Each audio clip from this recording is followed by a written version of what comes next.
Hey everybody, Bill Sky, the Rust Guy, and today we're going to be talking about simple printing to STDOUT. Now, every programmer wants to do this simply because as they're learning a language, they want to print out what it is that their program did to the data.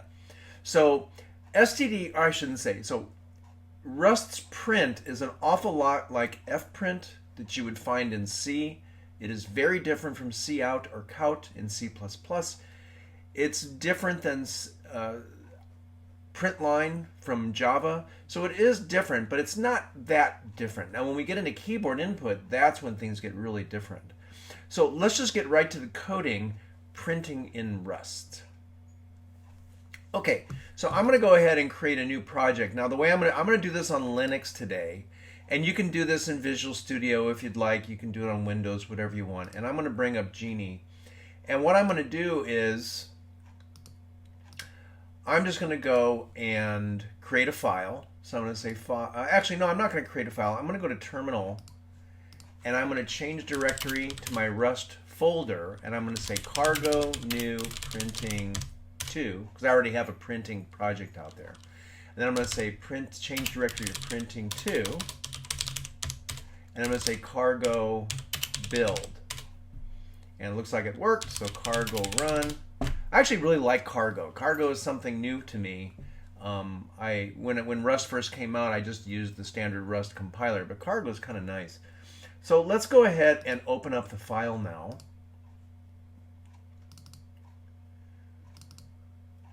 There's my printing 2, there's my src, and there's my program. Okay, so the first thing I want you to notice is this println. Now, we've seen this in some of my other videos, but let's talk about it. So println simply, it's a macro because it ends with a banger. It ends with an exclamation mark. And println is basically the same as print, but it also includes a line feed. And for those of you that are in C or C++, specifically C, a line feed is basically a \n. Now, a \n will work when you print in Rust if you put it inside of the string. And a \n is an escape character. So the backslash is an escape character sequence, and the n means new line. So \n means go to the next line and go to the beginning of that next line. So you can do it that way. I could have changed this to print, and I could have said \n here. Let's go ahead and save and build that. Let's run it. And you can see how the hello world printed here, and then after that the prompt. Now, what if I take away that \n, build it and run it? You can see how the prompt was printed right after the hello world because we didn't say \n. So the \n gives you more flexibility than just saying print L. I'm going to go ahead and do this, and what that's going to do is it's going to print hello, comma, space, go to the next line, print world, and then go to the next line again. Now, with Cargo, I can just say run, and Cargo will see that the program hadn't been compiled. It'll compile it. I kind of like, you'll find me doing the Cargo build quite a bit. So you can see here that the \n in between allowed me to print a new line after the word hello. Now, you can do this with println if you want. You can include the \n's, and we're just printing character string literals here, and it worked the same way. But however, println, I don't know if you notice it up here, but the terminal prompt came right after the word world exclamation mark after the new line. However, this one, there's a blank line there. And the reason there's a blank line there is because we had println, and then we also had a \n at the end. So if you're going to use println, you can just take away that \n, and then now that's pretty much. Now, I don't know why you would do it this way. I can see you doing this if you're going to be displaying a menu, which we're going to do a video of later on in this series, but that's just printing a single little string. Now, or a character array. Now, what I'm going to do is I'm going to create a variable, and this is going to be a string,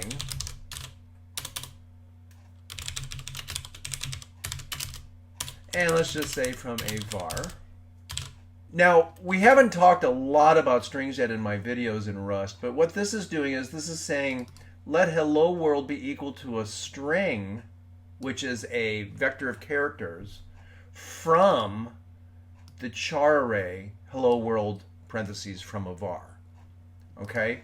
So now let's go ahead and just build that. Let's just build it to make sure it built okay. Okay, well, we have a little bit of a problem here. First of all, I forgot to close the parentheses. So that's the little bit of a problem. I didn't press that key. All right, so how do we print from a variable, from a string variable? Well, you'd think you could just say print hello world string and be done with it. Let's see what happens when we do that. We get an error. And the compiler is actually pretty nice here. It suggests a remedy. It suggests that you can go ahead and do that. Now, what is this? What is this double quote, curly bracket, double quote? That is the formatting string. That is the placement string, or that's the placement indicator of where you want the variable to be placed in the output and how you want it to be formatted. So I'm going to go ahead and put that in there. So whenever you print from a variable, you must include something like this. You must include a placement variable or a placement string. Let's go ahead and build it. It ran, or built, and then it ran hello world from a var. So that's pretty neat. The nice thing about this placement is I could do this twice, and notice I put a comma in between. And then I could specify, and I don't know why you would do this. In this case, got to get my fingers right. I could specify multiple variables that I want to print. The first one will go here, and the second one will go there. Okay, so let's go ahead and build that and run it. And you can see it said hello world from a var and a comma space. Now, formatting of the data and how you want it to be formatted only happens within the double curly brackets. Anything outside of that is just printed like a string, kind of like what we did up here. So what I could do is I could say this is our output, and then this first hello world string is going to go here. The second hello world string is going to go here. And you know, let's make this a little more interesting. I could say hello world string 2, just so you can see that they are different. Hello world number 2, and we'll put a 2 here.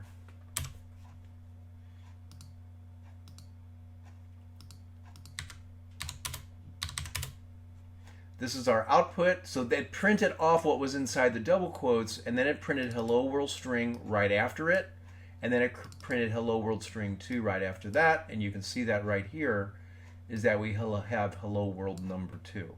Now, you can put these in any order you'd like. It doesn't matter. I can put these double quotes here or double braces there if I want. That's going to be kind of ugly, but you can do it. Oh, well, no, you can't, because now it's looking for 3 variables. So we would have to have, so this is saying I'm going to print 1 variable here, I'm going to print another one here, I'm going to print another one here, but we only have 2 variables specified. Now, there's nothing wrong with doing this, just putting that variable twice there. And it looks weird. This is hello world from var, our output. So, you know, it looks kind of weird, but you can do it that way. Okay, so that is printing simple strings. Very, very easy. This is printing an array of chars, and this is printing actual string variables. Now, what about printing integers? Well, let's create a few integers. So I'm going to say, let's make these mutable. So I'm going to create an 8-bit integer.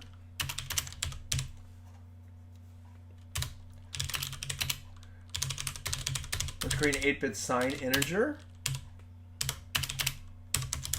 And I'm just creating some data. Let's create some floats. Actually, no, let's keep it with just integers for right now, and then we'll talk about floats later. So to print an integer, again, you might be very tempted to do something like this. But as you can probably imagine, that's not going to compile. And it did, because you need the format, you need the placement characters. I'm not really sure what they call that in Rust, but you need those placement characters. There we go. Okay. I could do it with 2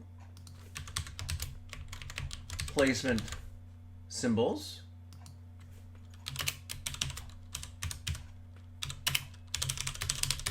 I'm going to print my unsigned one, and I'm going to print my signed one. And let's run it.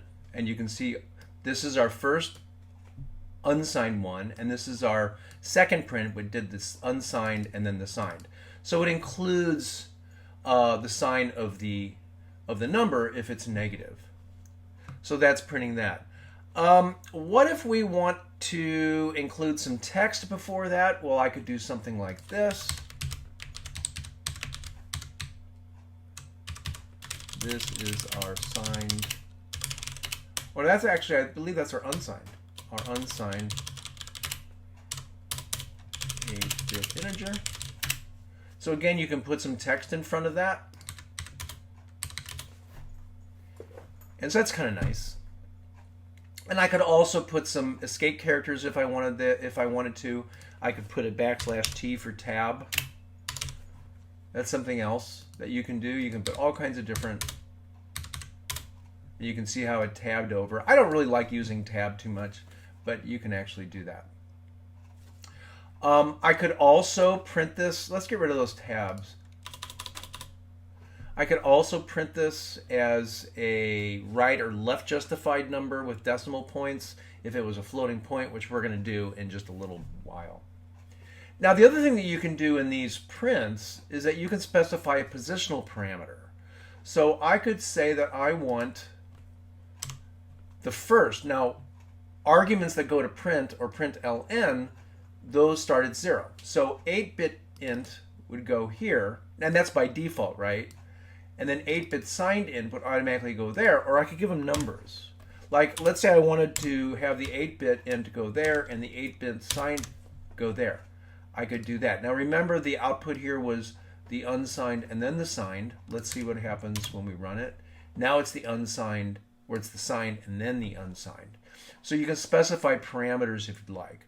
And you can do that multiple times. Let's say, remember earlier, if you had 3, we had that up here. If you've got 3 positional parameter curly brackets, you have to have 3 variables. However, if you give them positional parameters, you don't need to have 3 just because you've got 3 positional curly brackets, because you're specifying the same positional, you're specifying the same variable at a positional parameter. And you can see right here that this worked. So we only had 2 variables in our print, but we actually had 3 positional parameters. Now there's something else that I think is kind of neat. I don't think I've ever used it before, but it's kind of neat. You can give them names. So I can say 1 equals that. Actually, let's do that. I'm going to copy this.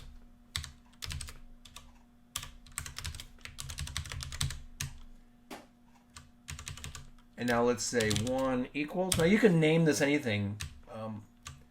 So I'm going to say 1 equals, and then I'm going to say 2 equals. What do I want to call this? Yeah, let's say 2 equals. And I'm going to go ahead and then, instead of having a positional parameter with just, like 1, 0, or 2, or however many variables I have, I'm going to say 1, 2, and then 1. And that way you don't have to worry about the 0, the 1, the 2. You don't have to worry about it starts at 0. And then if you move these around, and that's a benefit. Let's say if I wanted to move this around to the end,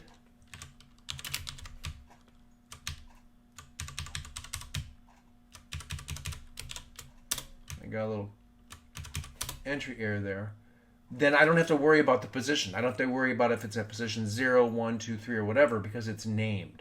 Let's go ahead and run that. And we have a problem. Because I have a period there, I need to have a comma. Having little problems with my fingers today. And it worked out great. So you can give these names, and you can put as many there as you want. I haven't seen a limit. Of course, you want to do things, you don't want to go crazy with this, with having so many arguments that the output is ridiculous. So I'm going to say our first argument, second. So you can even put text in between. First again. Make that kind of interesting. So now it gives you even more information. So you can name, and that's just not for string arguments or for integer arguments. That's for any kind of an argument that you're going to use in a print. It's actually pretty neat. Now, what if you wanted to print these in a different, base? Like, let's say I wanted to print this. Yeah, let's use this one. Let's say I wanted to print this one. Actually, let's go ahead and use these named ones just because they're there. So let's say I wanted to print this one as binary, this one as hex, and this one as octal. Well, what I can do is I can specify the name, or if I was using positional, I can say B for binary, I can say X for lowercase hex, uppercase X for uppercase hex, or lowercase o for octal. So let's do that. So this, I'll use the names now. I'll say I want to print this one as binary, I want to print this one as lowercase hex, and I want to print this one as octal. Now notice the colon in front of it, so you want to make sure you add that. And it ran. So this is, I believe that's 123 in binary, this is 123 in hexadecimal, and this is 123 in octal. So you can use different number bases if you'd like. It's kind of neat. Also, you don't have to specify a positional. If I wanted to do it this way, take away the names, I could do that, but again, the problem with that is that this won't build because I don't have 3 arguments. I didn't specify 3 arguments there. So we're going to go ahead and stick with this. And it's kind of nice to have that documentation there anyway. Okay. So let's take a look at floating points. Now I don't have any floating points up here, so let's create a few. And let me see, I think I'm going to say let mute some float 1.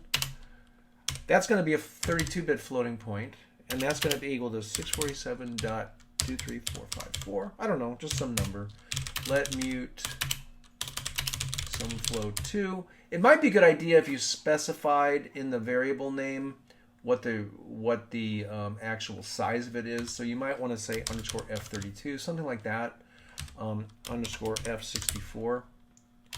That's going to be F64, and that's going to be equal to 123.647.23454. I don't know why I picked those numbers. That's fine. So floating points can also be printed using println. You could also use them just using print. Remember we talked about that earlier. You can use the \n, but let's stick with println for now.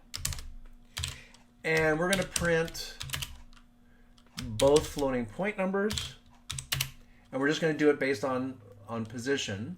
So some float 1 F32, some float 2 F64. Let's save and build that. And you can see our numbers have been printed out here. Now, one thing I do want to show you is that, and I mentioned this in my previous video on data types in Rust, some fractional portions of a floating point cannot be stored 100% accurately in the floating point unit, in memory even. And especially if it's single precision, F32. And you can see that here. This is 23456. We actually told it to save it as 23454. So there's an accuracy issue. And that's why when you go to higher accuracy or higher precision floating point numbers like an F64, you've got more bits to try to store that. And you can see here the 2354454 is stored accurately with more bits. So think about that. Now, you don't always necessarily want to use floating point 64 because if it's something small like dollars and cents, there's no reason to use up that memory. Now, if you've got unlimited memory, why not? Why not just do it that way? Okay, so we talked about floating points. We talked about the different bases. I could also print these as exponent floating points. So I'm going to go ahead and copy this. And I'm going to say here, what I want to do, I'm going to say I want to print this one as lowercase exponentiation and uppercase exponentiation. A lot of trial and error here. And you can see that they were printed in basically scientific notation format. So we've got the 6.47 times 10 to the 2, and this is times 10 to the 5. And that's because we have a much larger integer portion of our floating point number.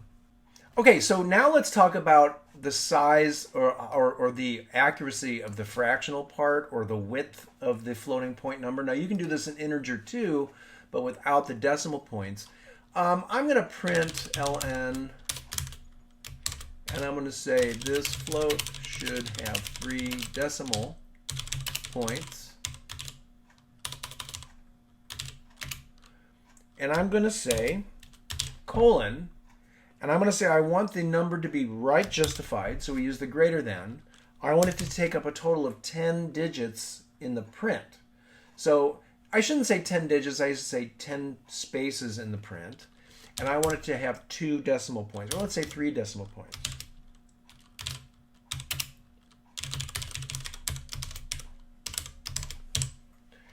Let's do another one. Let's do 2 decimal points this time.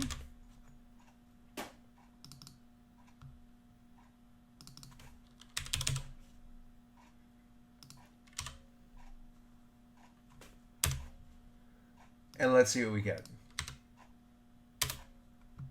Okay, so you can see our first one here, I printed it in 3. Now, actually, let's take a look at this before we did the formatted decimal points. It had 5 decimal points. So 1234647.23454. Now it's 235. And also notice that it rounded it up. Now, I find that very interesting because sometimes it rounds it and sometimes it doesn't. I haven't been able to find the rules for that. Sometimes you might have to add 0.0005. In fact, I did that when I was playing around with this, and I believe it might have something to do with the accuracy of the floating point number. But in this case, it rounded it up. So 234 should not have rounded up when we just printed 2, which it did. 23454 should have rounded up because the next one is a 5, and it did. It rounded it up to 235. Now, this is not really justified very well, and it's always a good idea to have things justified. So I'm going to put a couple of spaces in that string there, and you can see that it's going to take up 10 spaces on the print. But because they're different number of decimal points, they're still not lined up. So you might want to always keep the decimal points the same if you're going to be printing off a nice output to have things lined up nicely. You can see that right there. Now, if for some reason it doesn't round up, let's change this to 1 and let's see what happens with that. So I'm going to go to a lower accurate or lower precision floating point number. And in this case it did. That's great. For some reason when I was messing around with this the other day, it wasn't rounding it up. Maybe that was an error I was making. But it did round it. So that's great. That's good news. Okay, so that's right justification. What if I wanted to print it left justification? So instead of right justification, I could print it left justification by using the less than. I like to think of it like the left arrow, the less than. And now it printed it to the left. Notice here there were spaces there, but here there's only 1 space. So it didn't give us, it put all of the empty spaces that were up in front, because we right justified that, it put all the empty spaces to the right over here, I believe, probably up until there. So those are the spaces there. So actually very, very nice. Now the one thing about numbers is let's go ahead and put the second float here, and let's do the same thing here. So we're printing the first float first, and then we're printing the second float second. That sounds appropriate.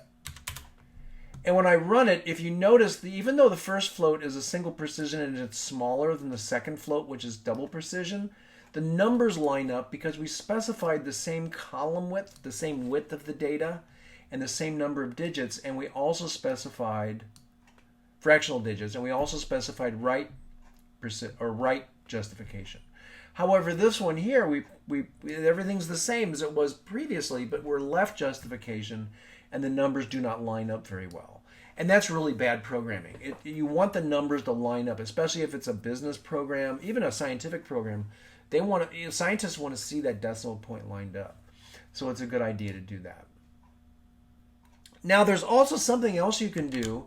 Instead of printing things directly to the console, directly to STDOUT, you can actually print them to a string. So you could actually, instead of just saying print to the screen, I want to print it to a string. That's kind of weird.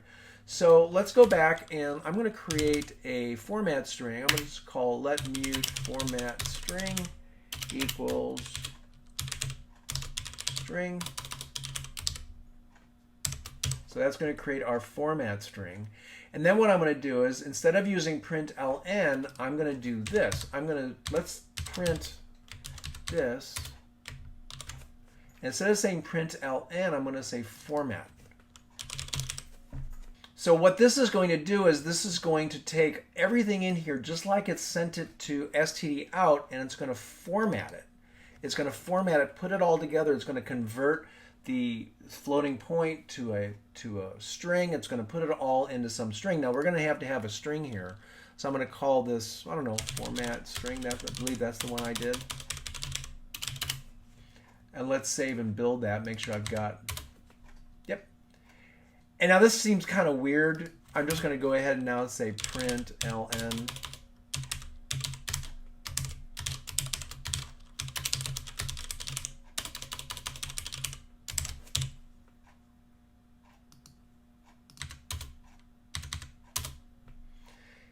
And it printed it.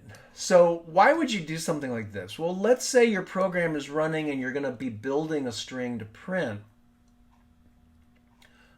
as the program runs. So you grab all of the data and you're not ready to print it all yet. So you might want to build up the string as you accumulate data, and and you can use this for that. Or maybe you're going to be saving it to a file or something. You're not ready to print it yet, but you've got all the data, you've got it formatted.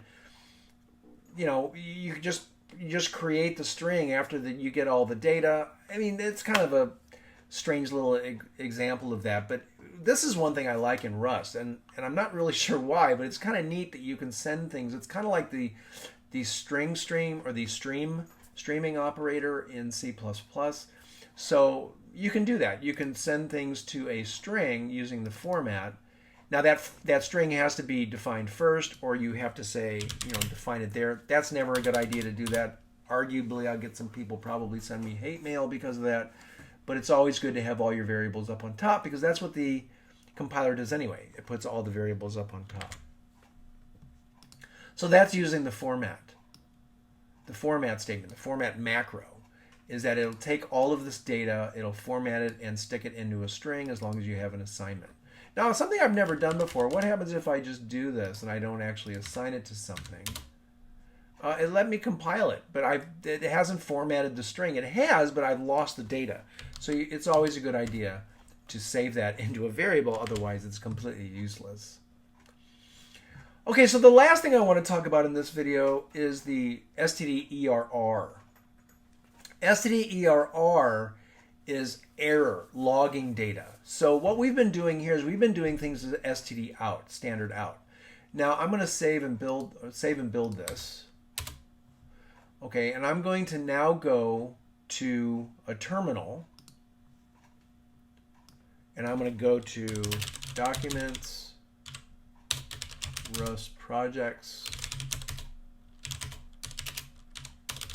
Printing 2, Target, Debug, and there's my program. So I'm going to say Printing 2. Oops. And it basically did everything that the cargo run did. Now, I'm going to show you why I did this in just a little while. Everything that you see that's output here on the screen, this is called STDOUT, standard out. That's the standard output for the for the user, because you want the user to see that. But what if you have an error somewhere? What if there's an error in the program and you want to print that to a log so you can interrogate that later or send it to customer support? This happens all of the time, especially on Linux systems, Unix systems, servers. They always send things to a log. So to do that, I'm going to use the eprint ln macro. So I'm just going to say eprint ln macro.